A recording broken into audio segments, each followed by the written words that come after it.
आत्मगति विवेक, आत्मा की गति का विचार हमारा विषय है।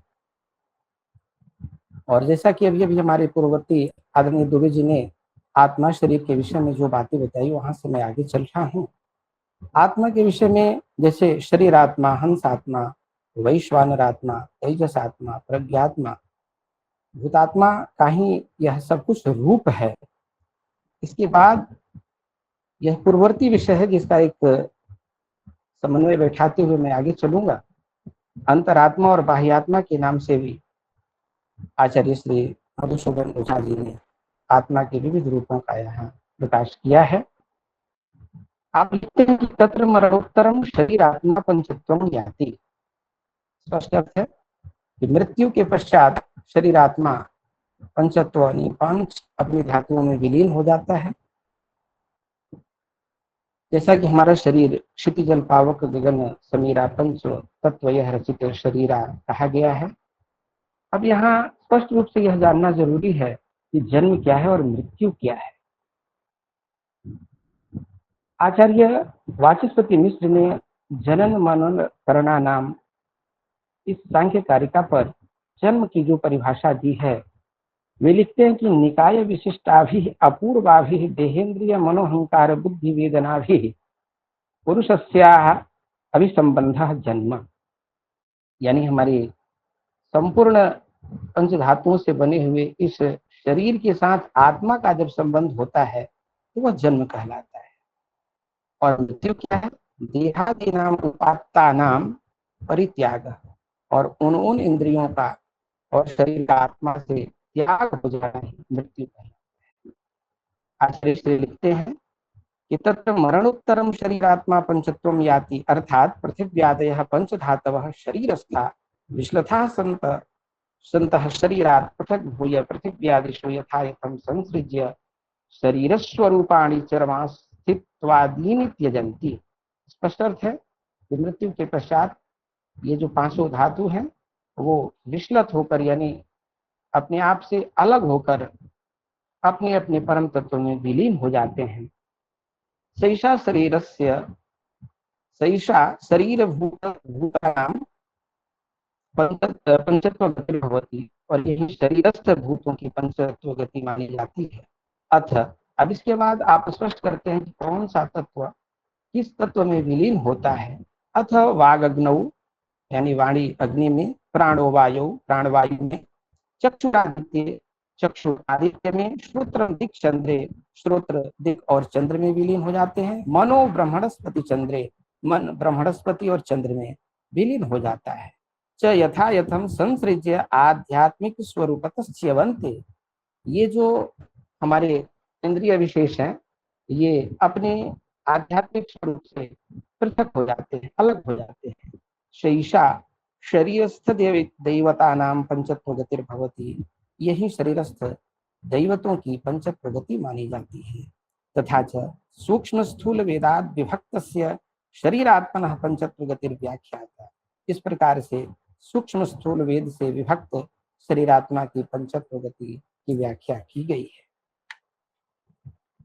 अभी आचार्य जी ने एमुष वायु की चर्चा की थी। मैंने भी कोश में या अन्यत्र ढूंढने की कोशिश की, लेकिन इसका कोई मुझे विशेष रूप से अर्थ प्राप्त नहीं हुआ।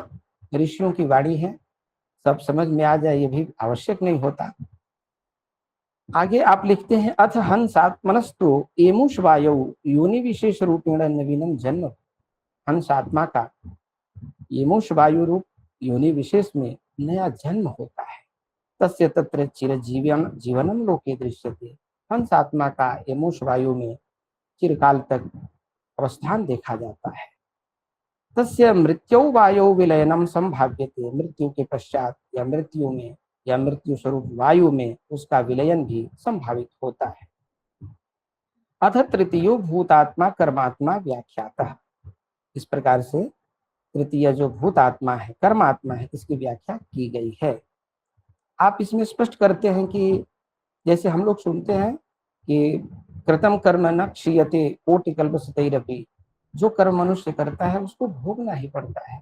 क्षीणे पुण्य मर्त्य लोकम विशन्ति, यह जो सिद्धांत है इस पर आप प्रकाश डालते हुए लिखते हैं, सखलु पुण्य पापाभ्याम कर्मभ्याम अनुबध्यमानः शरीरत्यागानन्तरं कर्मगतिं गतः पारवश्यात् पापान् वा लोकान् गच्छति पुण्यान् वा। यह हंसात्मा मृत्यु के पश्चात अपने कर्मों के आधार पर पुण्य लोकों को या पाप लोकों को, पुण्य लोकों में सुख है और पाप लोकों में दुख है, वहां प्राप्त हो जाता है। अब पुण्य लोक क्या है और पाप लोक क्या है, इसकी व्याख्या करते हुए आचार्य श्री लिखते हैं, पृथिव्याः सकाशात् सूर्य विरुद्ध दिशि, पृथ्वी के समीप से सूर्य की विरुद्ध दिशा में यानी उल्टी दिशा में शनैश्वर पर्यंतम लोकालोक पर्यंतम वागमनम अधोगति ही, पृथ्वी के समीप से सूर्य की विरुद्ध दिशा में शनि पर्यंत लोक और आलोक में जाना ही अधोगति कहलाता है। इसी को पाप गतिर भवती, पाप गति भी कहते हैं। सांधकार प्रायत्वात् कृष्णागति, वहां अंधकार का साम्राज्य है, इसलिए इसको कृष्णागति भी कहा जाता है। पृथिव्याः सकाशात् सूर्य पर्यंतम गमनम तु ऊर्ध्वा गति ही पुण्य गति ही कथ्यते। पृथ्वी के समीप से सूर्य तक जो सीधी गति होती है उसको शुक्ल गति कहते हैं, ऊर्ध्व गति कहते हैं। और यहाँ सा प्रकाशमयत्वात् शुक्ला गति ही, प्रकाश का संसार होता है, इसलिए इसको शुक्ल गति के नाम से जाना जाता है। ताभ्याम अन्यतरया गत्या गत्वा अधोलोके ऊर्ध्वलोके वा दुःखम सुखम वा भुक्त्वा क्षीणे पुण्ये वा पापे वा पुनरिमं मृत्युलोकम अभिजायन्ते सैषा गतिर्नाम कर्म गतिर्नाम।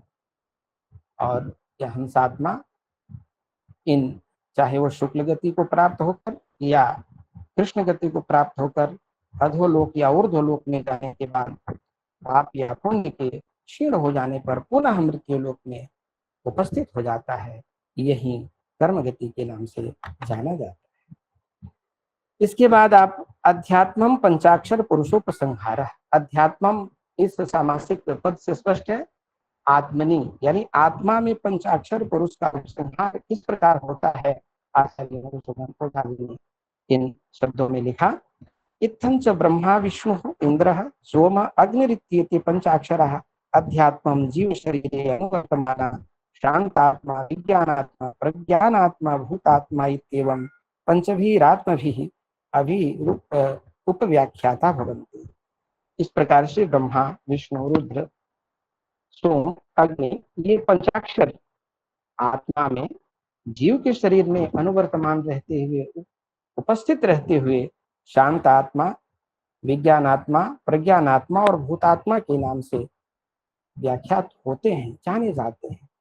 ये शाम च पंचाक्षराणाम आलंबन भूतः शरीरस्थो अव्यय पुरुषो विरजा इत्युच्यते। इन पंचाक्षरों का जो आलंबन भूत है, जो शरीर में स्थित है, वही अव्यय विरज के रूप में जाना जाता है। तथा चाह भगवान ऐतरेय यानी ऐतरीय उपनिषद में ऐसा कहा गया है, यदक्षरम पंचविधम समेति युजो युक्ता अभि यत् संवहन्ति सत्यस्य सत्यमनु यत्र युज्यते तत्र देवाः सर्व एति भवन्ति। अर्थात जो 5 प्रकार के अक्षर से युक्त शरीर का परिचालन होता है, वहां सत्य का भी सत्य युक्त रहता है। वहां समस्त देव एक ही होकर, इसलिए कहा संग छध्वंग संगध्वंग, तो वहां समस्त देव एक हो जाते हैं। यह यहाँ आचार्य अपने ओझा जी का वक्तव्य है। आप लिखते हैं, हिरण्मय परे कोशे विरजम ब्रह्म निष्कलम, हिरण्मय परम कोश में जो निष्कल ब्रह्म है वह विरज है। तत्शुभ्रम ज्योतिषाम ज्योति, वह शुभ्र शुक्ल ज्योतियों का भी ज्योति है। जैसे हमने सुना, न तत् भासयते सूर्यम न शशांकम, वह जो परम तत्व है ब्रह्म है, उसको सूर्य और चंद्रमा भाषित नहीं करते, बल्कि वह उनमें भाषण यानी प्रकाश की शक्ति प्रदान करता है। तो वह जो तत्शुभ्रम ज्योतिषाम ज्योति तद यदात्मविदो विदुः, वह ज्योति का भी ज्योति है। आत्मविद लोग इस प्रकार से उस ब्रह्म की व्याख्या करते हैं। अव्यय धातु नाम अध्यात्म विनियोग, यह एक अलग शीर्षक है। अव्यय धातुओं का आत्मा में विनियोग किस प्रकार होता है? आचार्य ओझा जी लिखते हैं, आनंदः विज्ञानम मनः प्राणः वाक्। हमें तनिक आभास इस प्रकार हो रहा है कि जैसे हमारे पंचकोशों की बातें होती हैं, प्राणमय, अन्नमय, विज्ञानमय, आनंदमय, उसी प्रकार से शब्दांतर से या उसी से मिलता जुलता आपका यह सिद्धांत है। आनंदः विज्ञानम मनः प्राणः वाक् इत्येवं या अव्ययस्य पंचभक्तयो व्याख्याताः। आनंद, विज्ञान, मन, प्राण, वाक्, ये जो अव्यय के जो पंच भेद जो व्याख्या हुए हैं, सैवैषां सर्वेषां अक्षर पुरुषाणाम अक्षर पुरुष कार्याणाम विकार संघानाम च यथा यथम आलम्बनम भवति। वहीं सभी अक्षर पुरुषों का और कार्यों का, विकार संघों का आलंबन होता है। तत्र स विकार संघः अक्षर पुरुषस्तावत् अव्ययस्य वाग्धातुम प्राधान्येन अवलंबते। वहां जो विकारों का जो संघ है, जो अक्षर पुरुष कहलाता है, वह अव्यय के वाग धातु का अवलंबन करता है। अक्षर पुरुषास्तु सर्वे अव्ययस्य प्राण धातुम। अक्षर पुरुष तो सभी अक्षर पुरुष अव्यय के प्राण धातु का अवलंबन करते हैं। तत्रापि शांतात्मा, महानात्मा, विज्ञानात्मा च इत्यात्मनः त्रयः अव्ययस्य विज्ञान धातु अवलंबनते। वहां भी शांतात्मा, महानात्मा, विज्ञानात्मा, ये आत्मा के जो तीन भेद हैं, ये अव्यय के विज्ञान धातु का विशेष रूप से आश्रय लेते हैं, अवलंबन करते हैं। प्रज्ञानात्मा प्राण धातु का अवलंबन करता है। भूतात्मा तो वाग धातु में भवति कश्चित् विशेषः। भूतात्मा वाग धातु का अवलंबन करता है, यह एक विशेष रहस्य है। भूतात्मस्वपि शरीरात्मा वाग धातु, भूतात्माओं में भी शरीरात्मा वाग धातु का अवलंबन करता है। हंसात्मा प्राण धातु, स्पष्ट अर्थ है हंसात्मा प्राण धातु का। कर्मात्मा तो मनोधातु, कर्मात्मा मनोधातु का अवलंबन करता है। विशिष्य अवलंबते इति विशेषः, विशेष रूपेण कर्मात्मा मनोधातु का अवलंबन करता है, यह एक वैशिष्ट्य है। कर्मात्स्वपि वैश्वानरो वाग्धातु, परमात्माओं में भी वैश्वानर वाग धातु का। तेजस प्राण धातु, और तेजस प्राण धातु का। प्राज्ञ पुनरेश मनोधातु अवलंबते, और प्राज्ञ पुनः मनोधातु का अवलंबन करते हैं। यद्यपि सर्वे अपि एते अक्षर पुरुषाः क्षर पुरुषाः वा अव्ययस्यैकं मनोधातुमेवावलंबन्ते, जबकि ये सभी क्षर पुरुष और अक्षर पुरुष अव्यय के मनोधातु का ही अवलंबन करते हैं। तथापि कार्योपधान काले स्वस्वानुकूलम भिन्नम भिन्नम धातुमेवावलंब्य जगतः सृष्टि मुक्ति संभावयन्ति भाव्यम। फिर भी कार्य की परिणति के समय अपने अपने अलग अलग धातु का ही अवलंबन करके संसार की सृष्टि और मुक्ति की परिकल्पना करते हैं, ऐसा हमें जानना चाहिए। तत्रापि सृष्टिं कुर्वन्तो मुख्यतया मनोमय प्राण गर्भितां वाचमाश्रयन्ते। वहां सृष्टि करते हुए ये मनोमय प्राण गर्भित वाणी का ही आश्रय लेते हैं। सहकारी विधिया तो विज्ञानम चानंदम च गृह्णन्ति, और सहकारी के रूप में विज्ञान स्वरूप आनंद का ग्रहण करते हैं। अतः मुक्ति अपेक्षमाणा मुख्यतया आनंदमय विज्ञान गर्भितम मनः समाश्रयन्ते। और जब ये मुक्ति की अपेक्षा करते हैं तो मुख्य रूप से आनंदमय विज्ञान गर्भित मन का आश्रय लेते हैं। सहकारी विधिया तो प्राणम च वाचम च गृह्णन्ति विशेषः, सहकारी विधि से सहयोग के रूप में प्राण और वाणी का ग्रहण करते हैं, यह तो विशेष इनका है ही। हमने आपके द्वारा निर्धारित इस विषय का अक्षरशः संभवतः पाठ किया है, लेकिन कुछ बातें यहाँ व्याख्यान के रूप में होनी चाहिए समय के अनुरूप। यदि अनुमति हो तो जी आप कहिए, आप कीजिए, व्याख्यान कीजिए सर। जैसा कि अभी हमने आत्मा के अनेक रूपों पर आचार्य ओझा जी के ग्रंथों में यह जो विवरण प्राप्त किया है, ये नाम, मैं ये नहीं कहता कि सर्वथा नवीन है, लेकिन जितना मेरा अध्ययन स्वाध्याय है उनमें ये नाम अलग अलग, जैसे शरीर आत्मा, हंस आत्मा, वैश्वानर आत्मा, तेजस आत्मा, प्रज्ञा आत्मा या प्रज्ञान आत्मा, ये बड़ी ही दिव्य और विशिष्ट नाम है। हमारे ऋषियों की जो आर्ष परंपरा है, जहाँ तक हमारी दृष्टि पहुँचती है, यह एक सर्वथा नवीन है। लेकिन आत्मा का तो हमारा दर्शन इस प्रकार से व्याख्यान करता है, सत्व नित्य शुद्ध बुद्ध मुक्त स्वरूप। यह आत्मा तो नित्य शुद्ध मुक्त स्वरूप है, इसमें कहीं से किसी प्रकार का विकार होता ही नहीं। और आप भी अलग अलग शब्दों के द्वारा आत्मा की विविध स्वरूप का जो व्याख्यान करते हैं, वह भी अपने आप में अपूर्व है। जैसे कि सृष्टि की हमारी प्रक्रिया होती है, सांख्य दर्शन प्रकृति से महत, अहंकार और आगे चलकर 16 तत्व हमारे जो आ जाते हैं, और 25 तत्वों 24 तत्व के अतिरिक्त पुरुष, इन 25 से जो सांख्यिक प्रबल हमारे सामने सृष्टि प्रक्रिया का स्वरूप आता है, उसको भी आपने अलग अलग, अभी जो हम व्याख्यान कर रहे थे उसमें आपने कहा कि सृष्टि के दौरान ये इन तत्वों का आश्रय करते हैं और मुक्ति के दौरान इन विशिष्ट तत्वों का ये आश्रय करते हैं। क्षर पुरुष और अक्षर पुरुष की जो चर्चा यहाँ की गई है, यह भी कूटस्थोक्षर उच्यते, श्रीमद् भगवद गीता में कूटस्थ को अक्षर कहा गया। अक्षरं परमं ब्रह्म, अक्षर ही परम ब्रह्म है।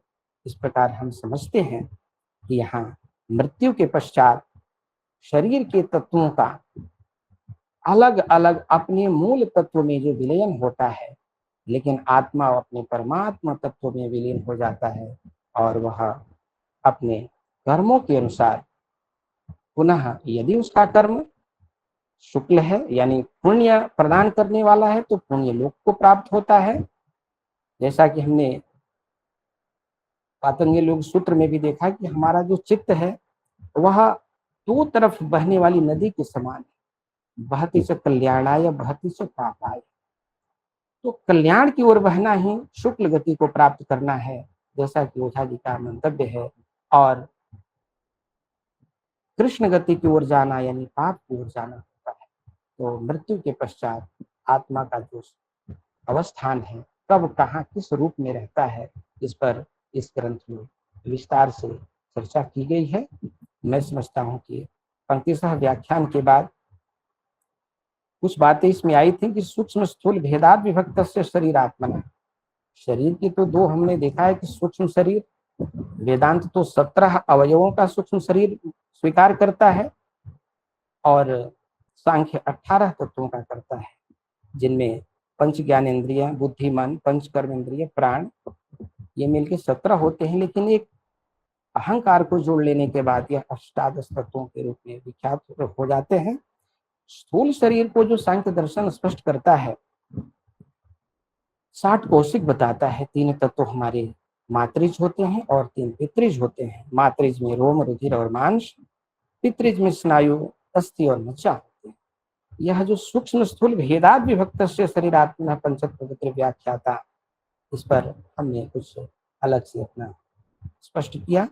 मैं समझता हूँ इन्हीं शब्दों के साथ आचार्य श्री का यह जो आत्मगति विवेक है और अध्यात्म में पंचाक्षर पुरुषोक्त संहार है, अव्यय धातु का अध्यात्म में विनियोग है, इसका पंक्तिशः पाठ के साथ यथाबुद्धि मैंने अपने विचारों को उपस्थापित किया।